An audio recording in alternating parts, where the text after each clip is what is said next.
Bless the Lord, O my soul, blessed art thou, Lord. One of our monks heard from his home parish that they had a bomb threat because the parish is a Russian Orthodox parish. Most Americans are unaware that in the Ukrainian government has made it illegal to be part of the Ukrainian Orthodox Church. The churches have been closed or confiscated. Monasteries and convents have been confiscated and invaded. It's a tragedy that is happening that most Americans are simply not aware of. At the same time that this is happening, the persecution of Christians is at an all-time high around the world. Not just in Muslim countries, which has been going on for many, many years, but in Western nations, even here in the United States. I find it interesting that it's okay for Muslims to throw people who are gay off the top of a roof.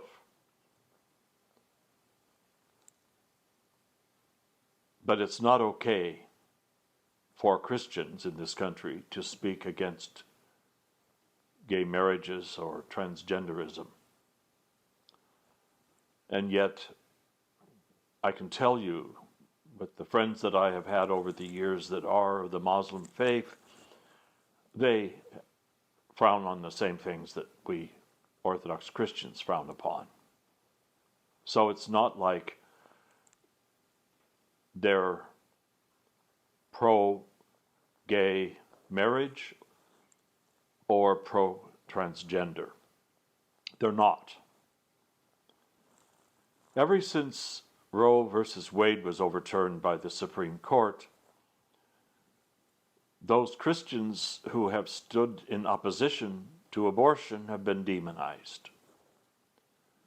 Even in cities like San Francisco, that was at one time a very Roman Catholic city, the public media and the politicians, both in the state of California and in San Francisco, have voiced strong opposition to Archbishop Cordileone and to his stand on the moral teachings of the Catholic Church. It's a tragedy. What are we to do? I know that there are many people who have been reading my blog articles over the years, and I've got about 43,000 on Facebook alone, not counting my blog page, abbotTryphon.com, that have been furious with some of my stands and essentially counting me as some sort of a bigot and a crazy man. And yet, everything I have said and everything I have spoken about and read and written is traditional Christianity. Not just Orthodox Christianity, but traditional Christianity, based on the moral teachings of the Gospels. Many people today count themselves as agnostic or atheist, and they look down their noses at those who believe in God and accept the Bible as the Word of God. It's a tragedy.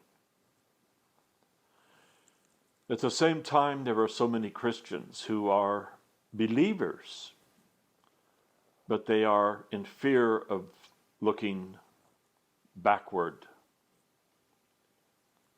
and uneducated by their friends and relatives, so they say nothing. When we look at the history of the world, especially as described in the Old Testament, and we see God's wrath upon cities such as Sodom and Gomorrah, but we failed often to realize or to pay attention to the fact that the United States has become something similar. I'm not suggesting that we Christians speak out against gay citizens or even people who see themselves as transgender,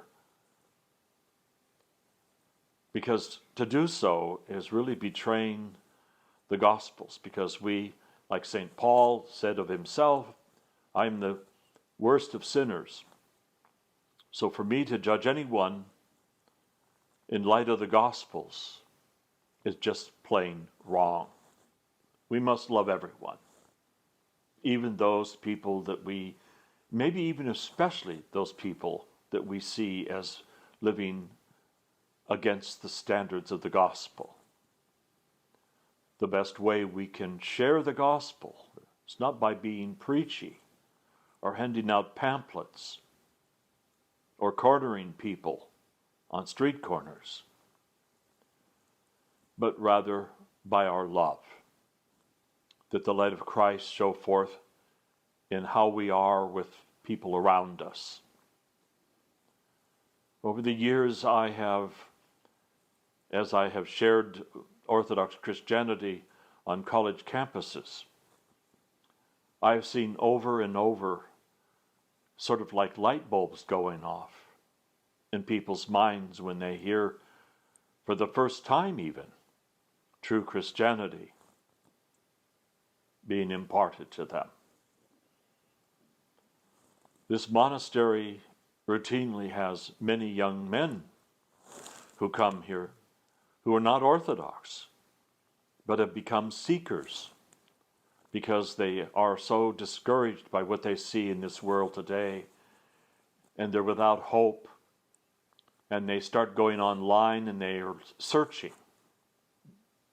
I had a fellow here a few days ago who discovered my YouTube videos and had been following for some time, and he finally decided he had to come out and talk to me personally.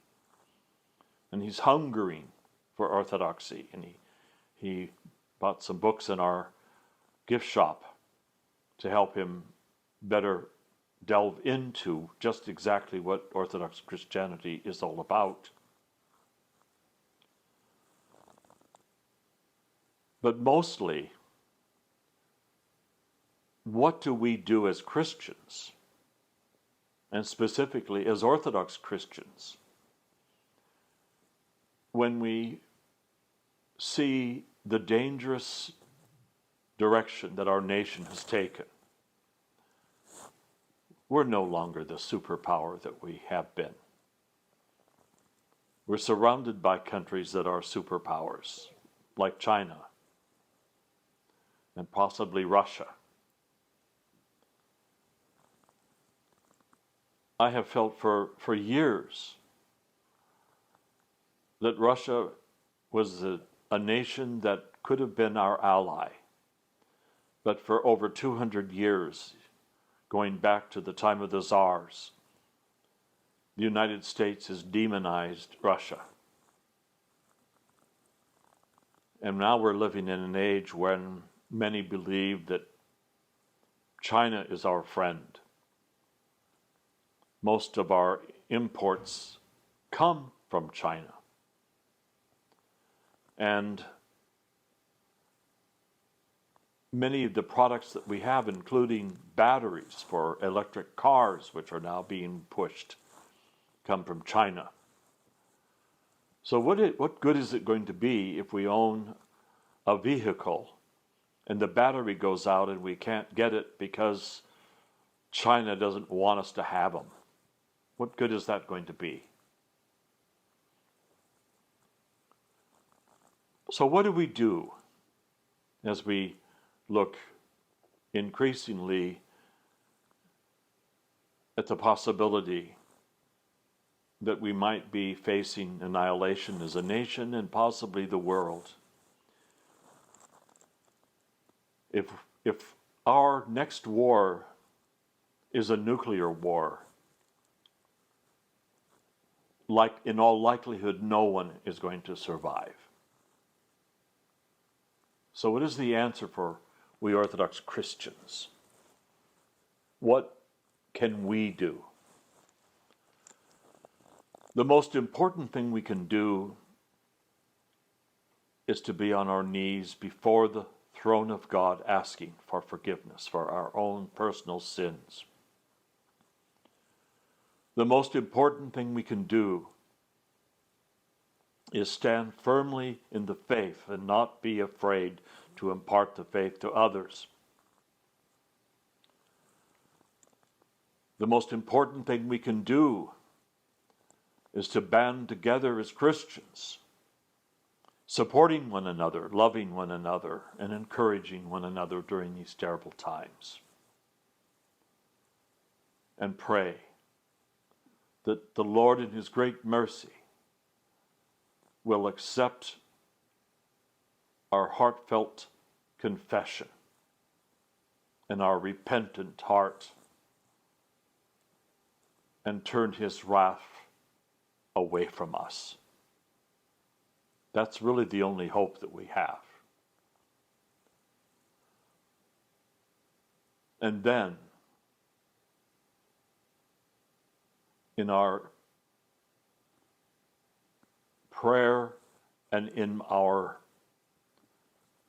focusing on our reading of the scriptures and reading the lives of the saints, prepare ourselves for the spiritual battle that has come upon us. Always remembering that the Lord is in charge and the God of mercy is with us.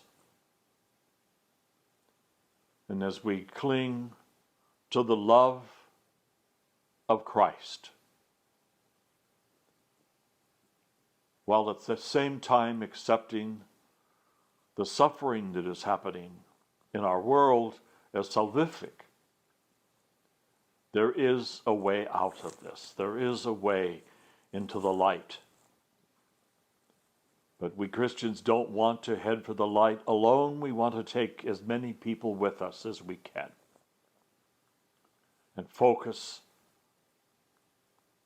put our focus where it belongs, on Jesus Christ and His redemptive act on the cross and His love for us. May God make it so. Both now and ever and unto the ages of ages. Amen. Only begotten Son and immortal Word of God,